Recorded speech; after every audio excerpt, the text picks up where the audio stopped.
Today is July 17th, 2025. We're here in the Shreveport Bar Center, and as part of the Shreveport Bar Association's Historical Perspective, we are going to visit with the Honorable Robert Shemwell. Many hats that Robert has worn over the years, to share a little bit with us about some history and historical perspective that we enjoy hearing about. So could you introduce yourself for us, please? Sure, I'm Robert Shemwell. I don't know what else you want to know. Well, let me ask you this. Where were you born? Born here in Shreveport. And when were you born? 1941, 6 weeks before Pearl Harbor. And your parents? My parents, my daddy was John Harris Wade Shemwell, and mother Mary Dare Yiser Shemwell. And your father was in what kind of business? He's in the oil business. And your mother? She was a nurse. Now, I know you have siblings, at least one of whom lives here in Shreveport. Right. My oldest brother, Wade, lives here in Shreveport, and his twin sister, Virginia, lives in Houston. And my other brother, John, J.W., was a pharmacist and died a few years ago. Robert Shemwell, you were married to Peggy for many years. 57. And she was a social worker psychologist. Correct. Now, you have two children, both lawyers. Tell us about that. Yes. My daughter, Megan, is a lawyer in New Orleans, and my son, Ladd, is Robert Jr., is a lawyer here in Shreveport. Where did you go to school? Just start with your grade school. I started off at A.C. Steer through the 4th grade, and then South Highlands, 5th and 6th, Broadmoor Junior High, Byrd, and then went to LSU, undergraduate and law school. Now, all of your elementary through high school was here in Shreveport, Louisiana. And did everybody go to LSU? How did you happen to choose LSU as your law school? Well, it's kind of a funny story. I played football in high school and was being recruited, and I was thinking about going to Tulane, and broke my neck my senior year, and they didn't want me anymore. And then I couldn't afford Tulane anymore, and I wanted to go to LSU. But I was the first one that had gone there. My sister went to Tech. One brother went to Centenary and the other to Northeast. You graduated LSU Law School in? January 1963. And after graduation from a while at law school, who were the professors, if a couple of them, if you could just give us a name or two? Joe Dano, Yiannopoulos. There were a couple more. The ones you see in the law books today, a lot of those were the ones that were teaching then. Pew. When you graduated from law school, how did you come back to Shreveport? What happened? I was clerking for a firm during law school, insurance defense firm, and they asked me to stay when I graduated, and I did. Stayed and practiced them for a while, and then a fraternity brother of mine from LSU, Don Walter, was the U.S. Attorney up in Shreveport, and he called me and asked me if I would be interested in coming back to Shreveport as an assistant U.S. Attorney, and that's how I got back up here. When did you start? 1970. And your title would have been an assistant U.S. Attorney. Correct. Don Walter, who later became the federal judge here in Shreveport, was the U.S. Attorney at the time? Yes, he was. So just before we get there, did you have any interesting cases that you were working on before you became an assistant U.S. Attorney that would have been of interest or in the civil or the criminal setting? Well, a lot of them. It's funny, as a clerk, I drew a lot of subrogation suits. Some I felt were no good, and they said fine. So when I started practicing, I had to try those. Thanks. But went through one of them, being the low man on the totem pole. One of our big client's daughter she was a barmaid across the river, and got charged with stealing checks from the till. And so it was up to me to represent her. I went over there in my first criminal case, and on my white Charger, and I yelled, screamed, hollered, and got her off. And I was feeling so good, feeling righteous. Next day she comes in with her boyfriend and wants me to represent him. I said, oh, what's he charged with? She said, well, forged the check, but don't worry, that's the one I stole. And I threw them both out, boy. It just kind of crushed me. Your good result was for not a good cause. Right. When you came into the Shreveport Bar, Give me some name or names of people that you felt were a bit of a mentor for you, or lawyers at the time, that time period. Well, I was trying to think of the lawyers. You know, a lot of people I dealt with were judges, like Hank Politz and Tom Stagg, Don Walter, Ben Dawkins, and then down in Lake Charles was Chuck Hunter, who was the one who actually hired me. So the Whitfield Jack, and that time, was he there? Whitfield Jack no, he was dead at that point. Whitfield was a friend of mine, classmate in grade school's father, and I knew him from home and then also from my church, and really respected him. And that's really the person that got me interested in being a lawyer. You know, his standing in the community and things of that variety. Because I was going to ask, the reason you went to law school, was anybody in your family a lawyer before you went?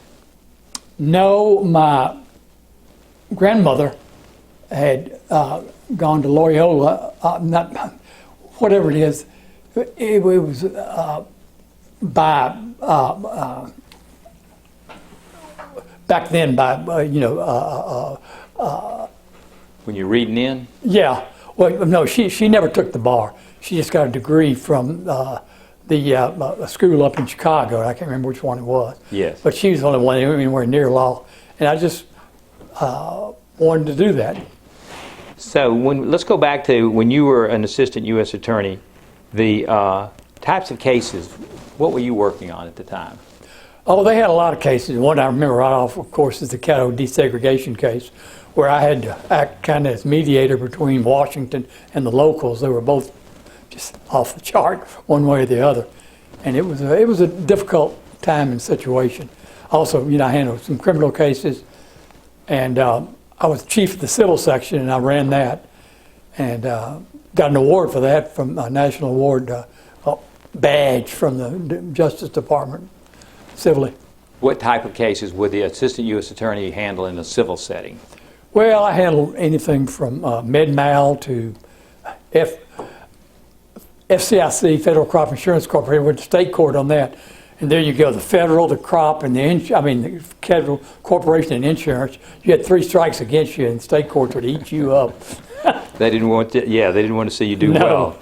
well. So the civil setting, and when you were civil chief of the civil section, is that how the school desegregation came into something you were involved in? No, that was before that.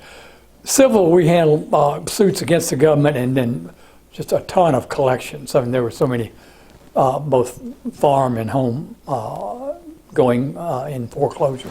So when I was over there, I remember Hill Harris used to do a lot of the. He worked for me, yeah. I thought so. And so the desegregation suits, as I recall, the judges were not asked to try the desegregation suits in the parishes or cities where they lived. Correct. So when you were working on the Caddo Parish desegregation suit, which judge would have been in charge? I believe it was Norman Scott that handled ours.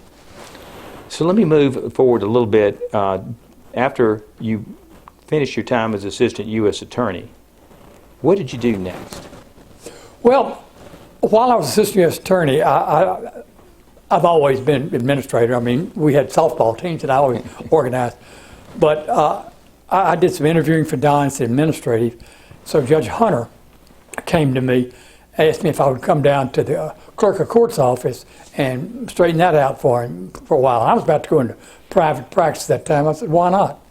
So I went down there and took on the task of trying to modernize the court. All right, so you went from an assistant U.S. attorney to being clerk of the federal clerk, Western District of Louisiana. Yes. What divisions at the time were you in charge of?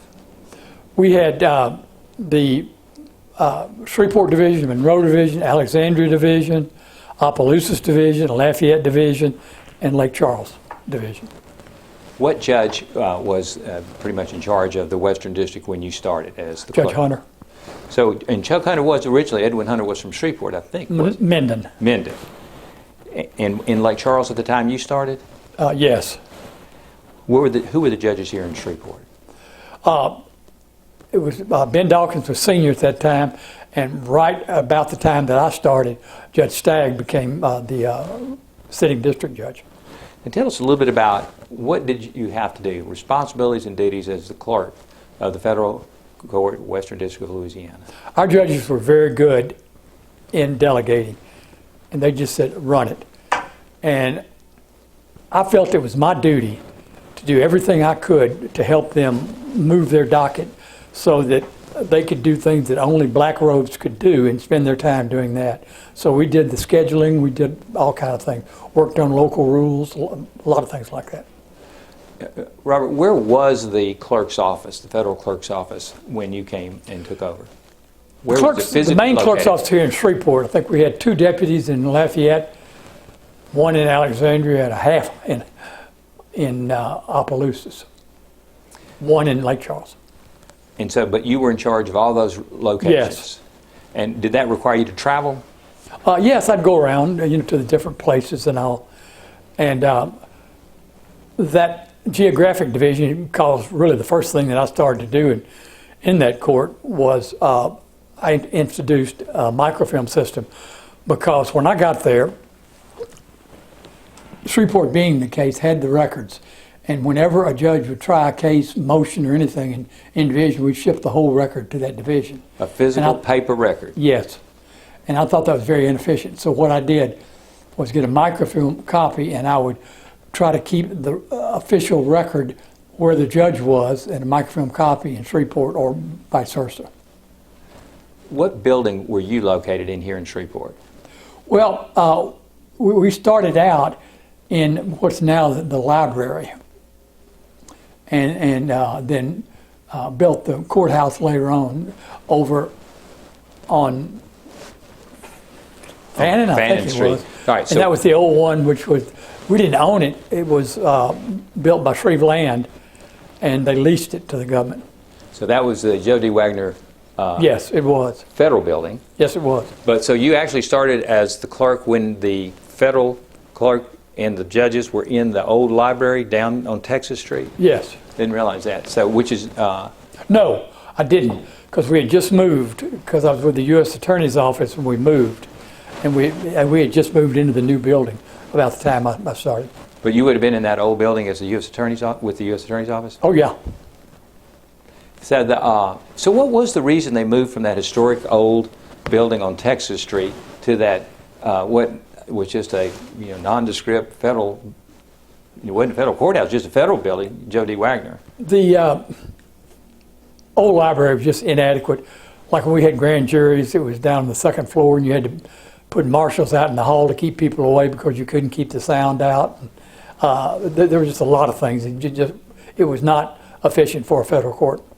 Who was, going back now to when you got moved over to the federal building, who was your chief deputy when you started, if you recall, back at the time when you came on? When I came on, I didn't have one. I appointed there were only 13 deputies at that time. And I appointed the courtroom deputy for Judge Scott, Troy Sanderlin, who is from Alexandria, and he came up and was my chief deputy at that time. So as the clerk of court, you were in charge of being the depository for all the pleadings, all the filings, the docketing. Yes. And also, when the judges were in court, the people that were in court, such as the minute clerks like Bob Terry, were they also part of your office? Yes, they were all in my office. So, Plus the court reporters, I had to supervise them. and that would have been true for each of the divisions that Yes. we talked about earlier. What, as far as your interaction with Washington or the Judicial Conference, what did you have to do nationally in running your local clerk's office here for the Western District of Louisiana? Well, I had to coordinate with them, but you more or less ran your own district, how you saw fit, and coordinated with Washington. So, Robert, then I knew that as the clerk of court, you had at sometimes in service up here in Shreveport, or maybe you'd go to Alexander, where you'd have the entire Western District's clerk's office. Yeah, that's staff. one of the things I started. They had never even met each other around the district, and so I joined them together. One of the first things I did, too, we were way underfunded, and the previous clerk had asked for more, and they said no. And so I didn't do it that way. I went in, I started taking some computer courses, and so I'd do computer programs showing how our numbers showed we needed more. and we went from 13 to 21 the first year. And we ended up, by the time I left, there were over 60 deputies. 60? Yes.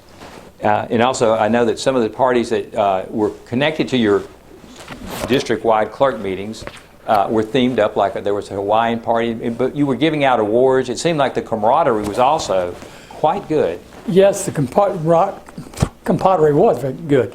In fact, right now, we have retirees meetings 3 or 4 times a year. We get together and eat, and there'll be 15, 20 people, from that era.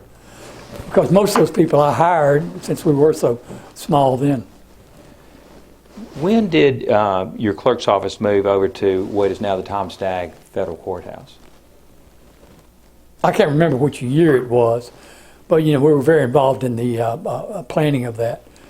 All right, so let's Judge talk. Stagg and I worked a whole lot there, and then years later, the flow still worked, and they didn't have to make any major changes in anything there. To the design. Yes. And layout. So let's Yes. talk about that a minute. So most people will not remember this because the building that was the Shreve Land built building has been totally gutted, razed. Yes. Not razed, but gutted, and they're going to put supposedly a state office building there. So it will have no identity anymore. But y'all moved from there over to what is now the Tom Stagg Federal Courthouse. Correct. And what you just alluded to was that in the building process, Judge Stagg was very involved from the brick up selection and design. And you were also in for the clerk's office Yes. standpoint. Plus, we built. We also had the U.S. attorney and other people in there, and we designed the whole building. Really, I worked with Judge Stagg because he enjoyed that, and I did too. The building itself was International Government Building of the Year. We got an award. Well, and so when people go over there now, which they will, because that building will be there for obviously for all of our lifetimes, it is a beautiful, well-designed building, and what you're suggesting is that you, Judge Stagg, and others met as a planning committee and made sure the layout was good for years and years to come. Right. Fair enough? In a government building like that, you have one main premise. The public, the accused, like in a criminal, and the judiciary have 3 separate circulation systems in the building that don't touch each other. The only place they meet is in the courtroom, and you build from that. So, in addition to the physical layout, tell me, when did the federal clerk's office change from, because the federal rules of civil procedure require that your office never close. It is open 24 hours a day, 7 days a week by, I think it's Rule 71. When did you go from the manual paper filing to what is now Pacer and digital and email? When did that happen? It started probably, immediately I wanted to go to that. When I came back and became the clerk of court, I saw what we needed to do. I went back to LSU and took a couple of computer courses in programming to learn the basics as to what we're doing. And what we started at that time, first thing we did was computerize all the record system, and then later the documents itself, we got them digital. And I worked locally and with the national committee on that the whole time until we finally got it done, and we were 100% before I left the federal court. So, in addition to being the clerk of court, did you have any roles in the bankruptcy court? Yes. Bankruptcy court had some difficulties with their judiciary and all, and they kind of fell apart. And so it had no clerk, no judge. The new judge that came in was a friend, Stephen Calloway, and he asked me to come help. And so at that time, I was clerk of the district court, clerk of the bankruptcy court, and a U.S. magistrate judge. All right, well, I'm going to get to the third thing, but let me ask you a little bit about, so is the bankruptcy court, did you have was it on a different floor? Was it integrated? Yes, it was on a different floor. And we had to go in and kind of start over from that. One of the things I did when I started in the district court was to make sure that I had everything right and it would make it easy for attorneys. And I designed something I call the Guide to Practice. And it's all the basic civil rules and important cases to bring cases into court and to get everything done you need to do. So that a secretary can pick it up and do it for the attorney, or the attorney can go through there. I did the same thing in bankruptcy, really learning bankruptcy for myself and doing it. But it also makes it easier for practitioners to practice in the court. And then later on, I did it in the city court. All right, so was this something that you put together as a binder? Was it a book? How was it? If I wanted to go get it, how would I get it? You could get it on the website, or you could ask us to print a copy for you, and we would. So you put it together for the federal civil and criminal clerk's Yeah, office? for the bench and for the bar. I mean, people that come in and practice before the court. And you did the same thing for the bankruptcy court? Yes, and then for the city court. So staying with the federal, your time as the federal clerk of court, what, as far as you talked about expanding the scope of the employees and moving from paper to the digital and designing the space that you were in. So again, did you get national, I mean, you were up there in working with the national component of the clerk's office and judicial conference, I assume, on more than one occasion. Yeah, oh yes, I'm on a number of committees nationally. Such as? Well, one was the automation committee, which we worked, on first the computer system and then the digital system and others. And another, one of the things that we more or less piloted and worked on was real-time reporting.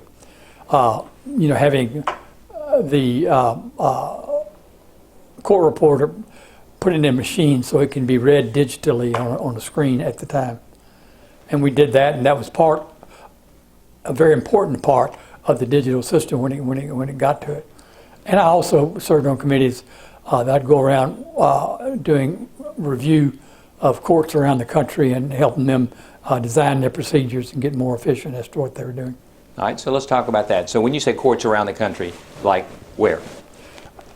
Alaska? Well, all over the country. I went to Alaska, went to Puerto Rico, and then just both coasts, many courts in between. And your function in doing that was to show local clerk's offices how to automate. Tell me a little bit more about that. Well, it wasn't just automation. It was a lot of it legally and how to organize their staff and things of that variety. You would give them a report, and they could do what they wanted to. You didn't do anything for them. But what you would do is analyze what their situation is now, how it could be improved. So I hesitated to start talking to you about another hat that you've worn, but let's go ahead and visit with the role that you had as the United States Magistrate Judge in the federal system. When did you become a judge? I think it was 1984. And that also gave me the authority, like in foreclosure cases. I could do everything in the case, and the judge wouldn't have to touch it. When I was a magistrate judge also, because some of the things the clerk had the authority to do, some the magistrate judge had the authority to do, but between them they could do all of that. So I was able to take all of that away from the judges so they didn't have to worry with that anymore. I did prisoner cases, handled all that except for the trials of them, which had to go to a judge if they came to trial. A lot of administrative things like that. So were you still the clerk of court? Yes. And at the same time period that you were clerk of court, you were a United States federal magistrate judge. Yes. And the prisoner suits that you were talking about, what did that involve? Or are we talking about 1983 habeas? That was back when I was a prosecuting attorney. The prisoners were at the P Farm here in Caddo, and it was alleged that they beat the prisoners. That's when you were That's when I was a prosecutor. Attorney. Yes. And did you try that one? Yes, I did. What was the outcome of that? Outcome of that was that the guards had come to me during the investigation, and they wanted to go before the grand jury, and I said, sure, let them go before the grand jury, and they denied beating them. So after they left, I also charged them with perjury for lying to the grand jury. We went to trial, or tried the case, and I felt like I had proven it. Jury came back, first count, beating prisoner, not guilty. 5 counts, not guilty, not guilty, not guilty. And I was just crushed. Then all of a sudden, count 6 was perjury, guilty. 7, 8, 9, 10, guilty. So they found him guilty of lying about beating, but not of beating. Well, did you ever find out what was the reason? Years later, I talked to one of the jurors, and the juror said, well, we know what the judge told us, but you had to beat those prisoners, keep them in line, but you shouldn't lie about it to the grand jury. So It's juries or something. Juries, there's logic there, I guess. So when you had that experience with the prisoner work as assistant U.S. attorney, now let's move forward. When you were a magistrate judge, Yes. you worked on what type of prisoner cases? Is it the habeas? Was it the Habeas, habeas and all of those type prisoner cases, abusive conditions and, things of that variety. All of that, comes to the court and will be handled by the magistrate judge. So how did you divide your time between the clerk's office and your job duties as the magistrate? Was there a set date that you were, for instance, did you take arraignments? Did you have a different way of doing your magistrate duties than scheduled court time? Well, we had cases, like cases I tried bird cases and different kind of misdemeanors like that. Also, I handled discovery disputes and conferences, Right. things like that. I'll never forget one between Henry Brown and John Milkovich. Wow, was that something? But anyway, Yes. they were a little combative with each other. But that's, I didn't have set times. I did just what was there. It was all part of one job. And when, so you're talking about like the migratory bird cases that Yes. would have federal jurisdiction under the Magistrates Act. The time period then when did you retire, I guess, from the clerk's office? In 2009, And in 2009, or when did you retire from being a magistrate? same time. 2009. So after your time as the clerk of the Western District of Louisiana and as the United States Magistrate Judge, did you retire, or what did you do next? Well, for a while I tried to sit at home, and I was thinking about starting a business with courts, giving them help. And about Kind that of time, the U.S. consulting? attorney came to me, and they had no money and asked for help. So I went in and I voluntarily prosecuted with the U.S. Attorney's Office.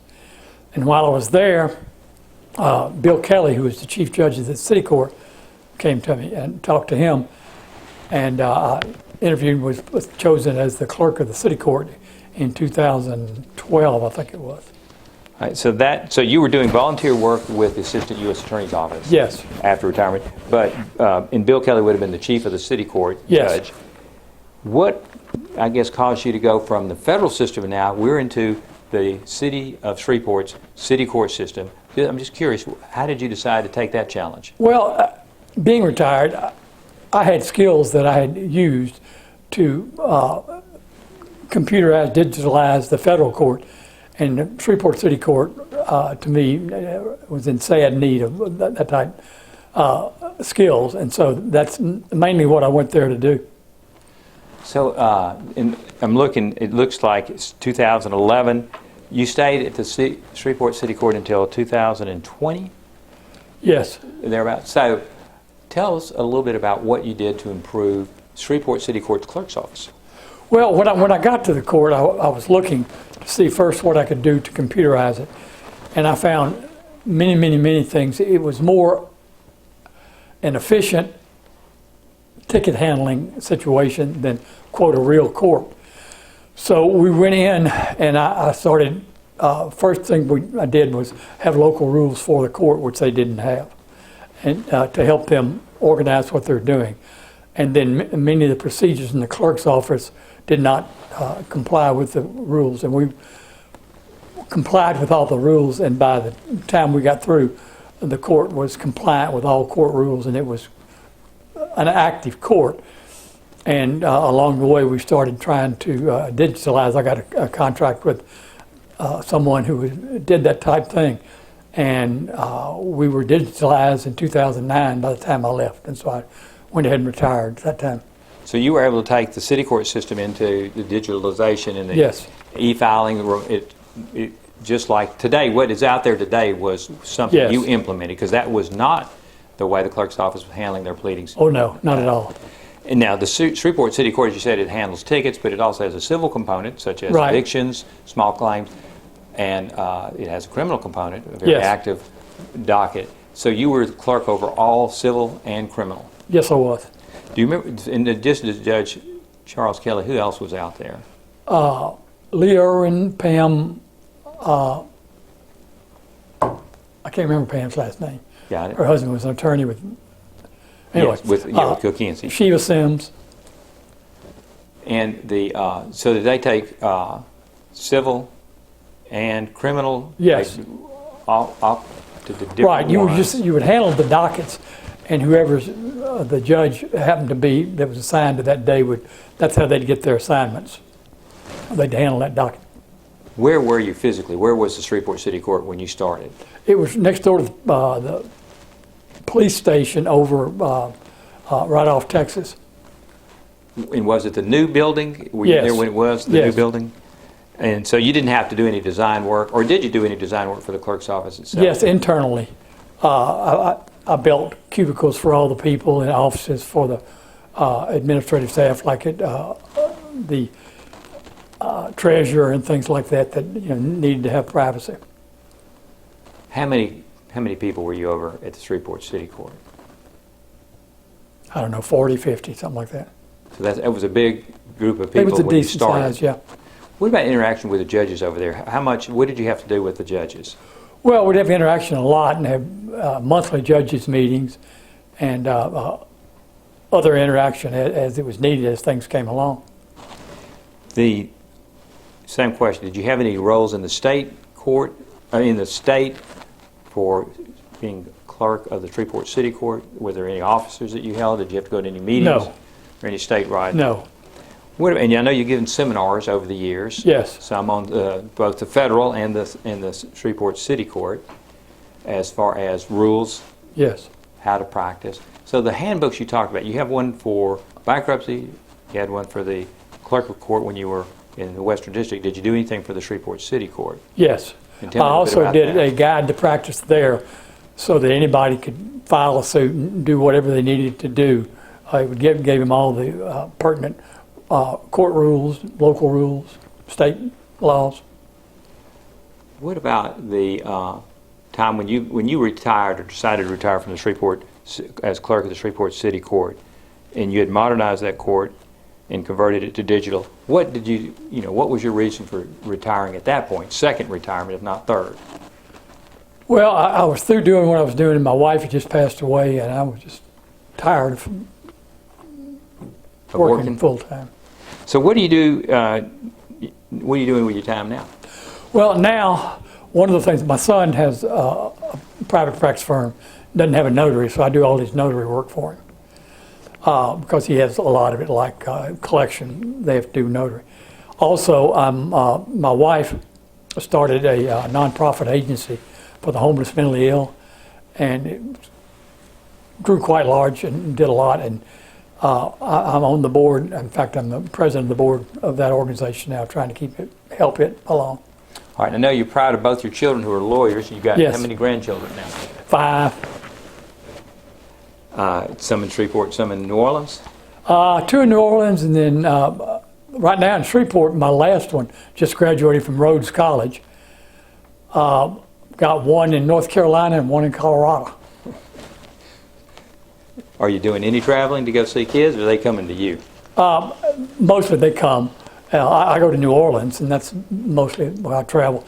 We also, every summer, the whole family will get together in Destin. We'll buy a place, and many of them can come and join us.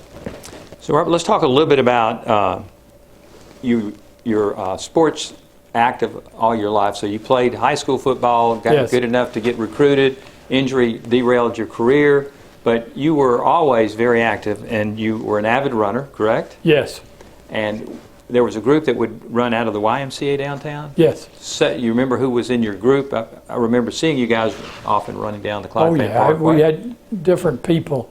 Larry Franklin, Charles Petrus, who was a local judge, Paul Carmouche, my brother Wade, Roy Cage. A lot of local people, just different folks. And a number of lawyers. You also organized teams, sports teams, that were lawyers. Yes, like the one which you played. We played at a softball team. We played volleyball. We did different things to stay active and to really bond with each other. And those teams were primarily, now the softball teams and the volleyball teams were either court personnel Yes. or lawyers. Right. And you were the one who often were the organizer and got the schedules and got everybody to the games and kept the thing going for almost, what, 25 plus a long years? time. We did it a long time. We weren't much good, but we had a lot of fun. Robert Shemwell, you still keep in touch with some of the local lawyers? Yes, I do. You have lunch with some. So who are some of the people, your contemporaries, that you're still keeping in touch with as a part of being in the bar and being an attorney, being the clerk of court and the magistrate judge? Oh, I see Carrie Shemp a lot. I think of lawyers.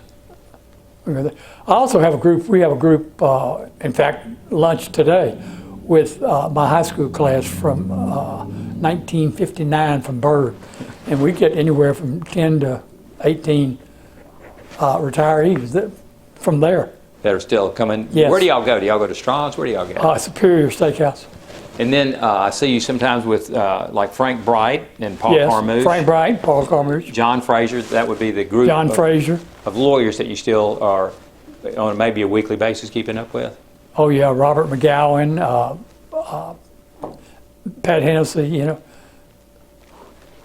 So, as a lawyer, licensed practice law in the state of Louisiana, how many years now, Robert Shemwell, have you been a licensed lawyer for the state of Louisiana? Let's see, from 63, I guess that's, what, 62 years?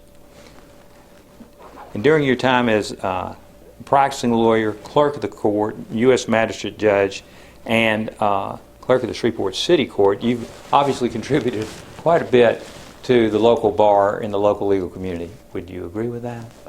Well, I tried to do what I do. I was very involved. I think the law is very important. We can't live without law, and we've got to keep it so that it serves the people, not just us. In addition to the rule of law, as you're just articulating in your involvement, however, you also, during your time, were very instrumental in the camaraderie, though, wherever you were, whether it was the clerk of the Shreveport Division, all of the Western District, or whether it was city court, or just getting lawyers to go out and have something to drink, something to eat, or play some sports. You were the one that often organized those events, didn't you? Well, I think it's important that you act with people in several different spheres. I mean, I think it helps all of it, both the professional and the personal. So as a member of the Shreveport Bar Association, did you join when you came to Shreveport? Yes, I did. So you've been a member of this bar association for almost over 50, obviously over 50 years. Yeah, I haven't been that active lately, but I guess I'm still a member. Yeah. And we want to thank you for your time today in visiting with us and kind of documenting for the Shreveport Bar's historical perspective the work that you did both in the city court, the federal court as U.S. magistrate, but also just as a lawyer in the community. Thank you very much for visiting with us. Well, thanks for having me.